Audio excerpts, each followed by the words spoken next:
Oh, there we go, Jenkins. The old Christmas chocolate tins. I think you put your Matchbox cars in them. What? Did we save you any? Well, there's some strawberry creams in there. Yeah, but nobody likes strawberry creams. Here you go. What do you mean you like strawberry creams? You big jest. If you're lucky, there might be a coffee cream in it. Hello! Welcome to TYRE's Garage, where in this video, we've been doing a little bit on the Scott.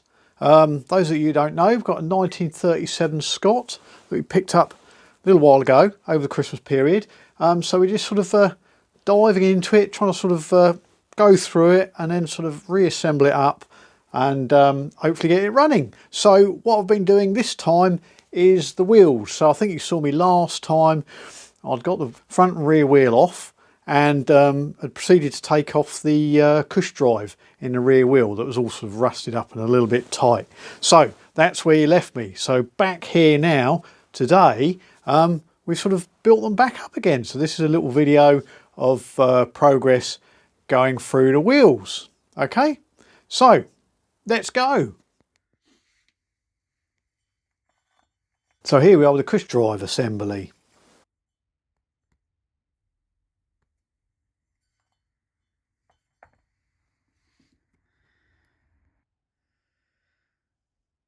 I've got the bare rear wheel assembly, so I could get in there with a rotary wire brush on the old electric drill.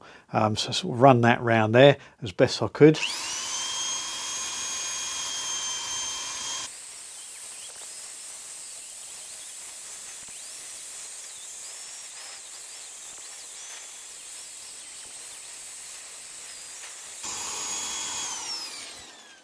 Cleaning it up as I went. And on there is 5 spacer washers that hold the sprocket holding disc in place. So I needed to get them off, and they happen to be a mix of original, a couple of original, and then 3 sort of somebody had manufactured, just chopped down with a hacksaw, bits of tubing.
So I decided to fire up the lathe and turn up 5 new ones in stainless steel to go back in again when I reassemble the wheel.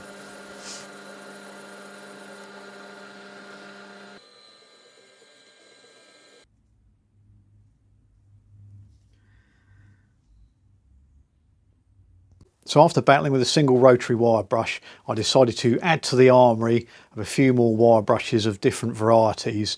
And with these I sort of proceeded to attack the rust on the Cush drive assembly, sprocket, and a sprocket holder, and went back in the rear drum and cleaned it up as best I could. So here we have a bit of vigorous wire brushing action for you.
So with all those parts cleaned off to a reasonable standard, I decided to stick all the parts, because they all fitted in the ultrasonic cleaner, and set that going for a few hours, and then nipped down the house and warmed up a bit whilst they were cooking in the ultrasonic cleaner and getting rid of all the grease and oils off of them. Yeah, and it cleaned them up really nicely. So with them clean, I stole Mrs. Tweed's hairdryer and went back down to the workshop and proceeded to paint the inner drum, the Cush drive hub, the sprocket carrier, and all that, so it just tidied it up a bit.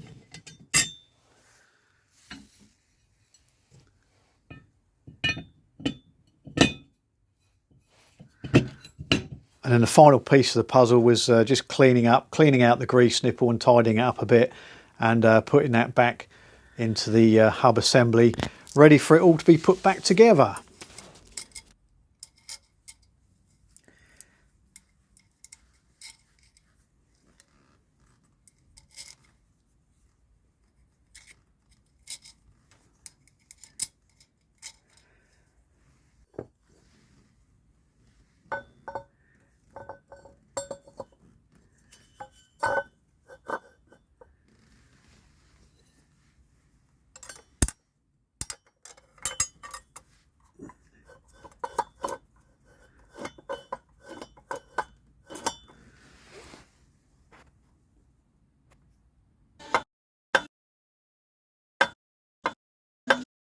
There's a spacer on the rear wheel that has a grease seal, a felt grease seal in it that runs on this spacer. But over the years where it's sort of greased and it's got dirt and grit in there, it's run a ridge into the spacer. It doesn't really matter because I'm going to sealed bearings, but just to sort of right a wrong, on the lathe I just turned up a new spacer to replace the worn one.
So with the hub assembly done, it was a case of grabbing the new bearings that I got, imperial ones for the rear wheel, metric ones for the front wheel for some weird reason.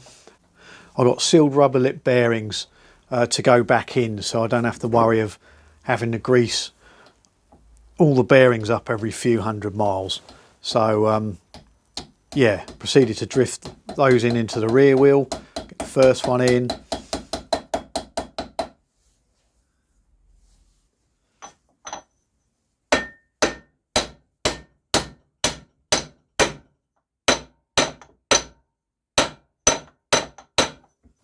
And then when that's got down to its seating position, install the locking ring back in and tighten that up.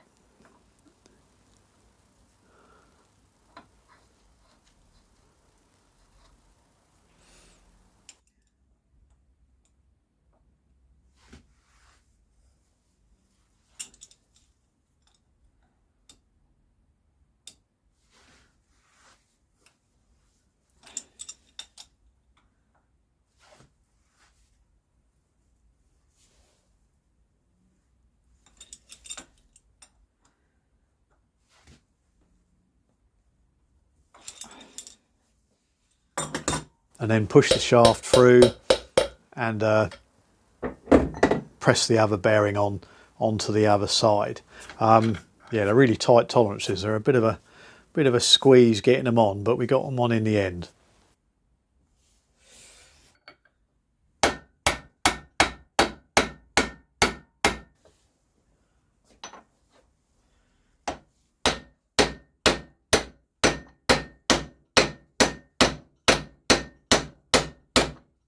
So if I thought the bearings in the rear wheel put up a fight, yeah, the front wheel bearings were even tighter.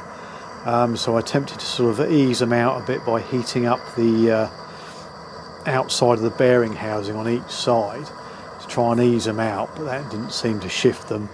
So I tried using a bearing puller, like a slide hammer that attaches to sort of the inside of the bearing and grabs hold of the inside of it. Not the greatest grip I had on there because there was a spacer tube between the two bearings that I had to try and get a bit of leeway for the jaws of the puller to grab onto. But it gripped okay, but tried for ages, but the bearings just wouldn't shift.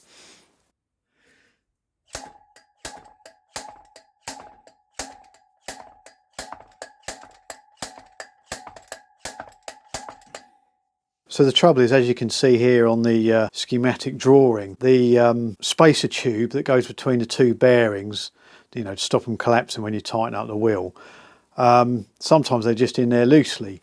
So what that allows you to do is sort of stick a punch through, move it over slightly, and then drift out the lower bearing with the drift. But because what I didn't realise, I didn't really look at the drawing properly, is at each end of the tube it has a washer that keeps it in position so it doesn't drop down out of view. But the trouble is, this means that you can't move it, so you can't get a purchase on the opposite bearing. There's no edge that you can get onto to drive it out. So I sort of struggled on, and in the end what I'd done was punched out the brass cage. Just sort of went round, punched it out, and then pulled it out, and then that allows you to move the ball bearings in the bearing around to one side, and then it gives you enough clearance to hook out the inner race. Then you can take the bearings out and the other side of the bearing cage, pull that out.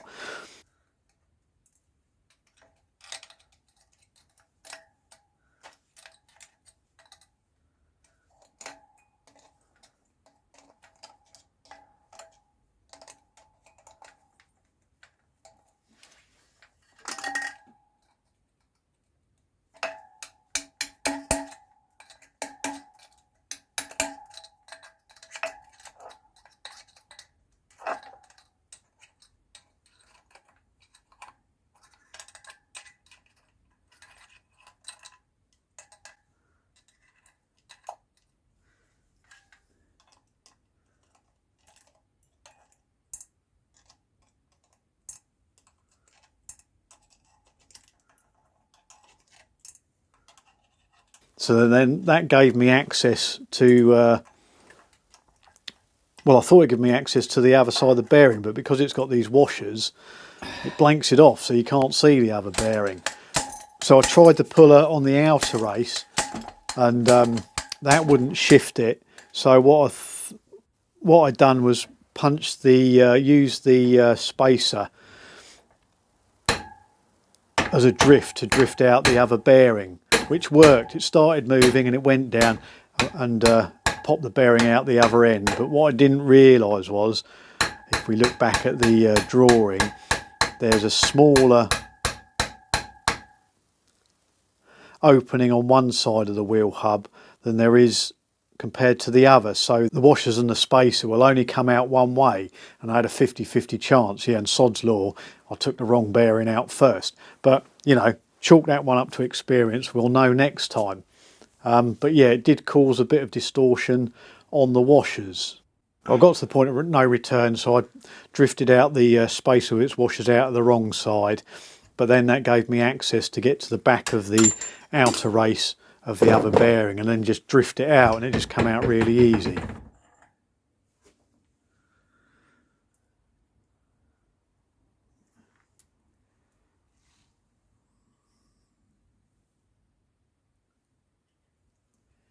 So this is how they were. I think these should be flat But if it was just the way I was hitting them, they would have been like that.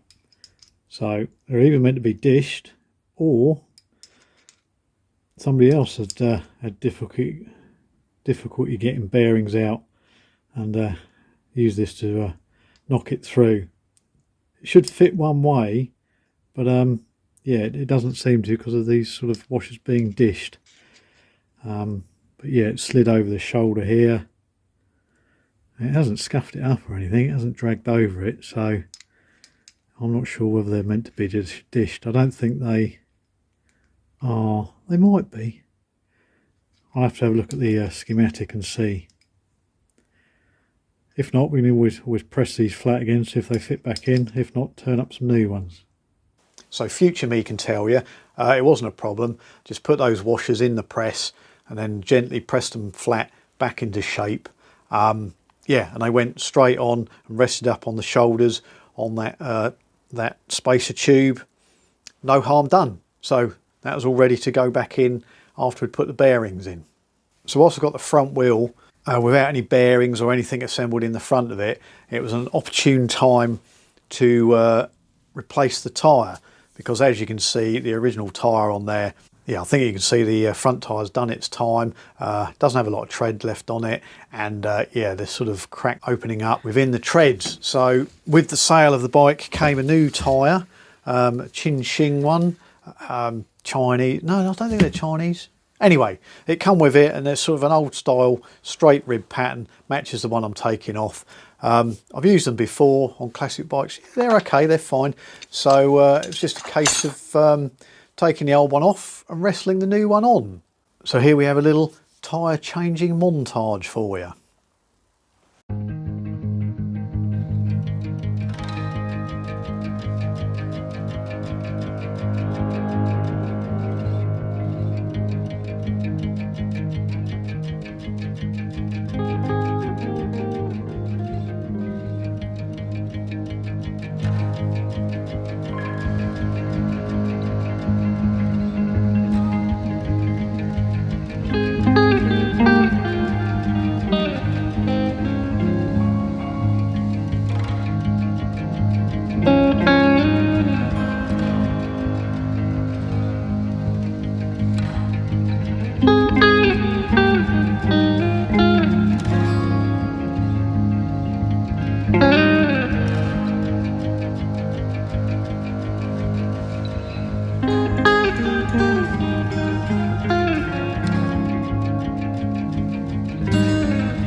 So I'm just concerned that I haven't got quite enough clearance on the brake hubs.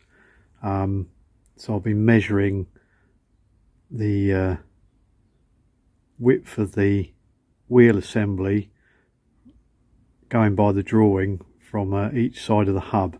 The way I done that was measured each hub. So took a hub, rested a flat surface on the back of it, and then dropped my vernier calipers down the top here to that shoulder to measure that on each hub. Made a note of it. And then the same thing with these shouldered washers in the wheel assembly.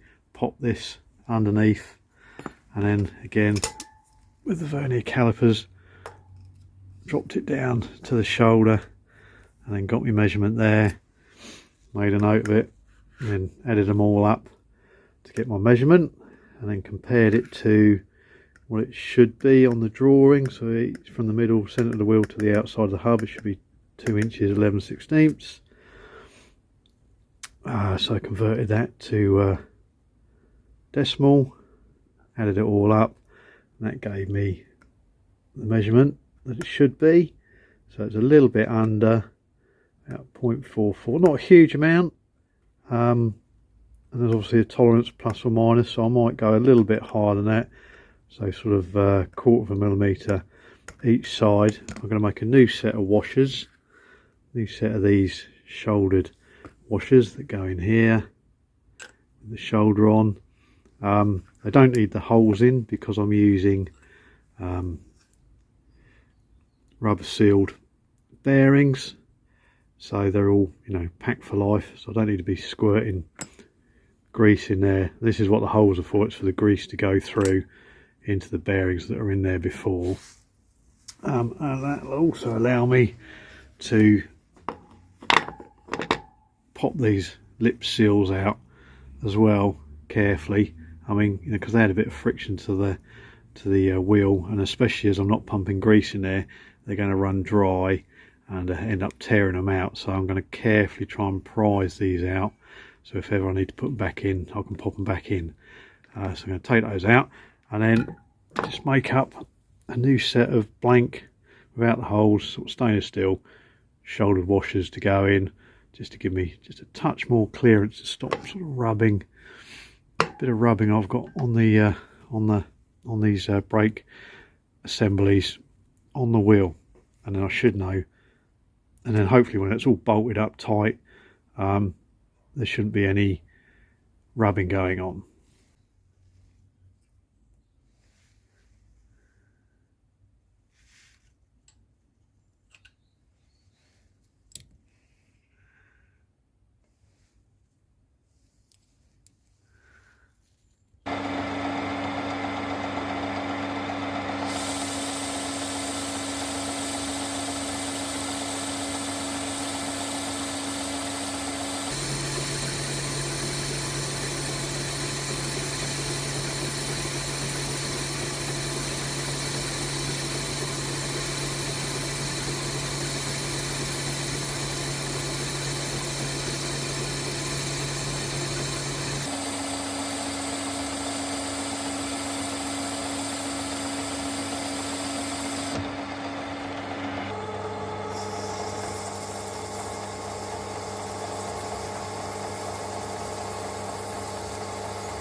So with this side, we've pressed the bearing into the side that had the retaining lip that keeps the washers and the bearing spacer in position, stops it coming out. And then with that seated in position, then popped in the locking ring and secured that down.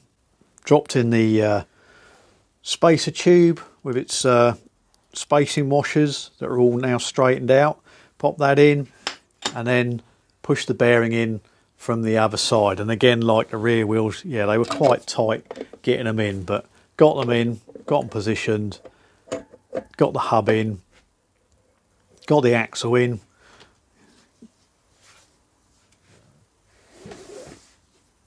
And that was all good. So then it was a case of putting in the new shouldered washers in that I turned up on the lathe, putting them in the correct way so that the shoulder rests against the inner race of the bearings, so that when it's all tightened up against the drums and between the forks, all the pressure is going on the inner race of the bearing, so sort of clamping that all tight, so the the wheel and the outer bearing and the ball bearings rotate around it. So pop them in, pop the drums on, and then pop the axle in just to keep it all together when I reassemble it back in the forks.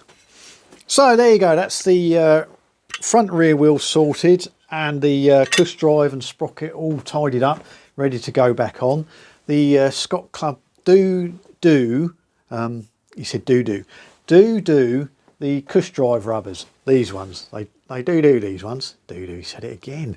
Yeah, they're a bit hard. We were going to try and soften them up and try and reclaim some of the damaged spare ones that I had, but you can get them, they're not that expensive, so if I'm in there you might as well put new ones in. But I will carry out the little experiment and see if we can soften old rubber, hard rubber stuff. Might be interesting to some of you, might be useful. So yeah, so that'll be next time. No, next time we're doing the forks. So for those of you that don't know, it's fitted with Doughty oleomatic forks. I think they fitted them to Panther as well, and one other, maybe Rudge, something like that. Anyway, managed to print off a manual for them. It's not very big, but yeah, we've got a nice little schematic drawing, so we know what's going, and a parts list, so we know what the parts are. The bike came with a set of seals to go in it. I know they don't work because they do pump up. I pumped them up, but they didn't stay up for very long. So, and for those that don't know, they're an air shock. They haven't got a spring in, so they've got an air cushion at the top, oil at the bottom for the damping, and they work like, because they're made by Doughty, work like aircraft undercarriage. Yeah, so that'll be next time, okay? Yeah, hope you enjoyed it. If you do, give us a little like and a subscribe, and pop along and see what's going on next time. All right? Okay, cheerio. All right, Jenkins, you've got strawberry cream all around your mouth.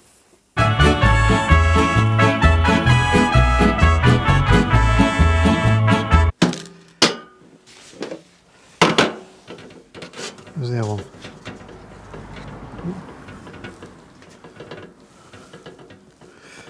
Oh, where's the other one?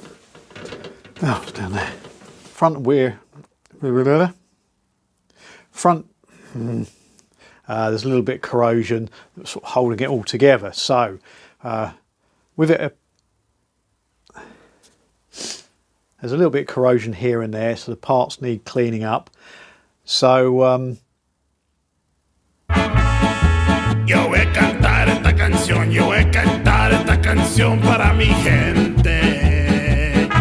And with a rear wheel bare, I could get in there with a sort of a wire brush on a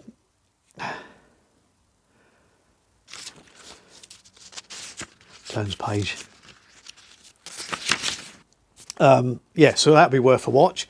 So yeah. Con una pasión tan fuerte. Forks, these are these oleomatic air shock sort of front